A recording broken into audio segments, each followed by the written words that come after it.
ನನ್ನ ಪ್ರೀತಿಯ ವಿದ್ಯಾರ್ಥಿಗಳೇ, ನಾವು ಇಂದಿನ ತರಗತಿಯಲ್ಲಿ ಒತ್ತಕ್ಷರಗಳು ಅಂದರೆ ಏನು, ಒತ್ತಕ್ಷರಗಳಲ್ಲಿ ಎಷ್ಟು ವಿಧಗಳಿದೆ ಅನ್ನೋದನ್ನು ತಿಳ್ಕೊಂಡಿದ್ವಿ.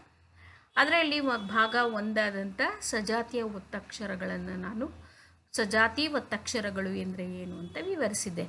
ಮಕ್ಕಳೇ, ಇವತ್ತಿನ ತರಗತಿಯಲ್ಲಿ ಸಜಾತಿಯ ಒತ್ತಕ್ಷರಗಳಿಗೆ ಉದಾಹರಣೆ ಆಗಿರುವಂತಹ ಇನ್ನು ಕೆಲವು ಉದಾಹರಣೆಗಳು ಲಾಸ್ಟ್ ಕ್ಲಾಸಲ್ಲಿ ಸ್ವಲ್ಪ ತೋರಿಸಿದ್ದೀನಿ. ಇನ್ನು ಕೆಲವು ಉದಾಹರಣೆಗಳನ್ನು ಹೇಳ್ತಾ ಇದ್ದೀನಿ. ಇದನ್ನು ನೋಡಿ ಮಕ್ಕಳೇ, ಇದರಲ್ಲಿ ಈಗ ನಾನು ಹೇಳ್ತಾ ಇರೋದೆಲ್ಲ ಸಜಾತಿ ಒತ್ತಕ್ಷರಗಳು. ಸಜಾತಿ ಒತ್ತಕ್ಷರ ಅಂತಂದರೆ ವ್ಯಂಜನಕ್ಕೆ ಅದೇ ವ್ಯಂಜನ ಒತ್ತು ಆಗಿ ಬರುವಂಥ ಅಕ್ಷರಗಳು ಸಜಾತಿ ಒತ್ತಕ್ಷರಗಳು. ಈಗ ನೋಡಿ ಮಕ್ಕಳೇ, ಇಲ್ಲಿ ತೋರಿಸುವಂತಹ ಅಕ್ಷರಗಳೆಲ್ಲನೂ ಸಜಾತಿ ಒತ್ತಕ್ಷರಗಳು. ಇದರಲ್ಲಿ ಪದಗಳು ಮತ್ತು ವಾಕ್ಯಗಳನ್ನು ಬರುತ್ತೆ. ಅದನ್ನು ನೋಡೋಣ ಮಕ್ಕಳೇ. ಈಗ ನೋಡಿ, ಹಕ್ಕಿ. ಹಕ್ಕಿ ಅಂತಂದರೆ ಏನು? ಬರ್ಡ್ ಅಂತ. ಹಕ್ಕಿ ಅಂತಂದರೆ ಏನು? ಬರ್ಡ್ ಅಂತ. ಮಗ್ಗ. ಮಗ್ಗ ಅಂತಂದರೆ ಲೂಮ್ ಅಂತ ಹೇಳ್ತೀವಿ. ಬಟ್ಟೆಗಳನ್ನೆಲ್ಲ ಮಾಡ್ತಾರಲ್ಲ, ಬಟ್ಟೆ ನೇಯ್ತಾರಲ್ಲ, ಅದಕ್ಕೆ ನಾವು ಮಗ್ಗ ಅಂತ ಹೇಳ್ತೀವಿ. ಹಚ್ಚೆ ಅಂತಂದರೆ ಟ್ಯಾಟೂ ಅಂತ. ಹಚ್ಚೆ ಅಂತಂದರೆ ಟ್ಯಾಟೂ. ಅಜ್ಜ, ಗ್ರ್ಯಾಂಡ್ ಫಾದರ್. ಅಜ್ಜ, ಗ್ರ್ಯಾಂಡ್ ಫಾದರ್. ಬೊಟ್ಟು ಮೀನ್ಸ್ ಸ್ಟಿಕ್ಕರ್ ಅಂತ. ಬೊಟ್ಟು ಅಂತಂದರೆ ಸ್ಟಿಕ್ಕರ್ ಅಂತ.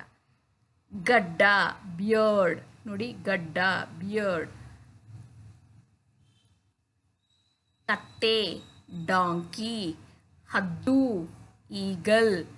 ಕನ್ನಡಿ, ಮಿರರ್. ಕಪ್ಪೆ, ಫ್ರಾಗ್.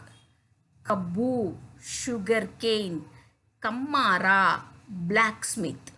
ಇವೆಲ್ಲ ಪದಗಳು ಮಕ್ಕಳೇ. ಇವೆಲ್ಲ ಎಂತಹ ಪದಗಳು? ಇವೆಲ್ಲ ಎಂಥ ಅಕ್ಷರಗಳು? ಸಜಾತಿ ಒತ್ತಕ್ಷರಗಳ ಪದಗಳು. ನೋಡಿ, ಈ ಒತ್ತಕ್ಷರಗಳನ್ನು ಇದೆ.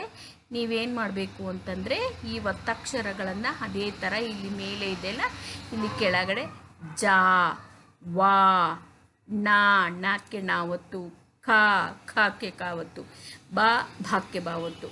ಈ ಎರಡು ಲೈನಲ್ಲಿ ಇದನ್ನೇ ಬರೀಬೇಕಾಗುತ್ತೆ. ಮತ್ತೆ ಒತ್ತಕ್ಷರ ಪದಗಳು: ಅಜ್ಜ, ಅವ್ವ, ಅಣ್ಣ, ಹಬ್ಬ, ಬೆಟ್ಟ. ಎಲ್ಲ ಸಜಾತಿ ಒತ್ತಕ್ಷರಗಳೇ. ಇಲ್ಲಿ ಯಾವುದು ಬೇರೆ ಒತ್ತಕ್ಷರಗಳೇ ಬಂದಿಲ್ಲ. ಇದನ್ನು ನೀವಿಲ್ಲಿ ಬರೀಬೇಕು. ಮತ್ತು ಮಜ್ಜನ, ನವ್ವಾಲೆ, ಸಣ್ಣಾಟ, ಕಬ್ಬಿಣ. ಇವನ್ನ ಈ 2 ಲೈನ್ಸ್ ಒಳಗಡೆ ಬರೀಬೇಕು ಮಕ್ಕಳೇ. ಇದಾದಮೇಲೆ ಒತ್ತಕ್ಷರಗಳು ಭಾಗ 2 ಅಂತಿದೆ. ಈ ಒತ್ತಕ್ಷರ ಭಾಗಗಳಲ್ಲಿ 2ರಲ್ಲೂ ಅದೇ ಸೇಮ್ ಇದೆ. ಕ, ಖ. ನೋಡಿ ಇಲ್ಲಿ ಗ, ಚ, ಡ, ದ ಅಂದರೆ ಕಾಕ್ಕೆ ಕಾವತ್ತು, ಗಾಕ್ಕೆ ಗಾವತ್ತು, ಚಾಕ್ಕೆ ಚಾವತ್ತು, ಡಾಕ್ಕೆ ಡಾವತ್ತು, ದಾಕ್ಕೆ ದಾವತ್ತು.